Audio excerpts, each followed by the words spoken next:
Published in 1959, Annabhau Sathe's novel Fakira serves as a foundational historical document of marginalized resistance. It records the lived reality of those pushed to the absolute fringes of rural society. Sathe dedicated this work to Dr. B.R. Ambedkar, establishing at the outset that the story is focused on the broader struggle for Dalit emancipation. The geography of rural Maharashtra at the time reflected its social hierarchies. Untouchable castes were forced into separate settlements located on the extreme outskirts of the villages, physically partitioned from the rest of the population. Within these settlements, the Mam Mahar community was denied basic rights. They were barred from public water sources and forbidden from entering local temples, effectively living under a state of social and economic quarantine. These conditions were the result of a coordinated system of control. Both British colonial authorities and high caste feudal lords utilized these restrictions to deny the community their basic humanity. In this environment, Fakira's father, Ranoji, entered the Joganiwati, a traditional competition that offered a rare opportunity for a village to gain public prestige and dignity.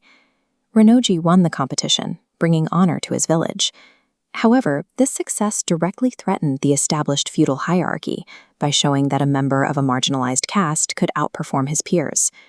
In retaliation, the local feudal lord Bapu Kot abandoned the rules of the competition. He ambushed Ranoji and beheaded him, ending the challenge to his authority with a public display of violence.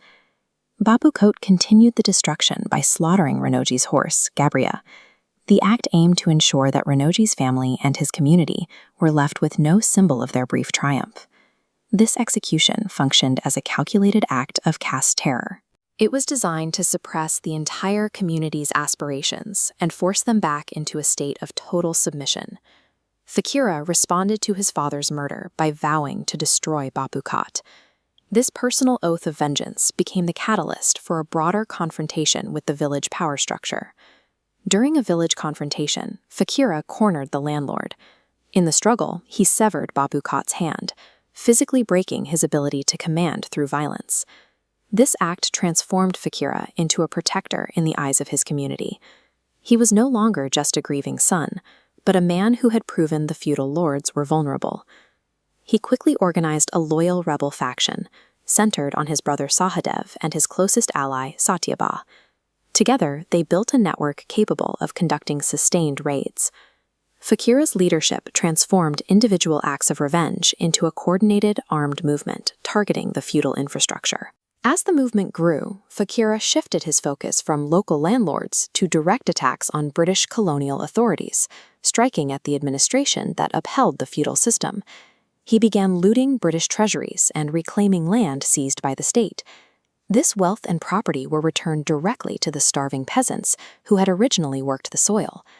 Fakira utilized the local mountain terrain as a strategic base. Because the marginalized communities provided him with food and intelligence, British forces were unable to locate his hideouts.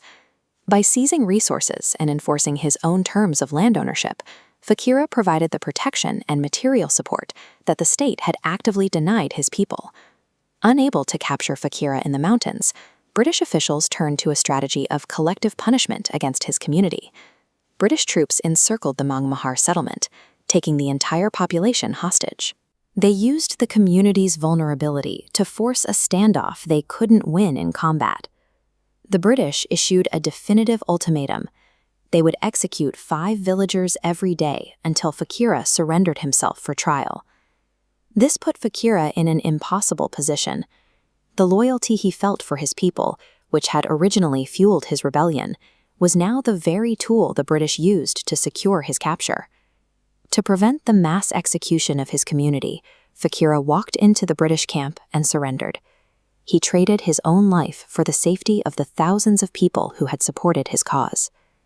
During his subsequent imprisonment, he was subjected to torture, yet he refused to provide the names of his rebel network or reveal the location of their remaining resources. Fakira faced his execution by hanging with composure. He died with the conviction that his public sacrifice would serve as a lasting symbol of defiance for every person in his community.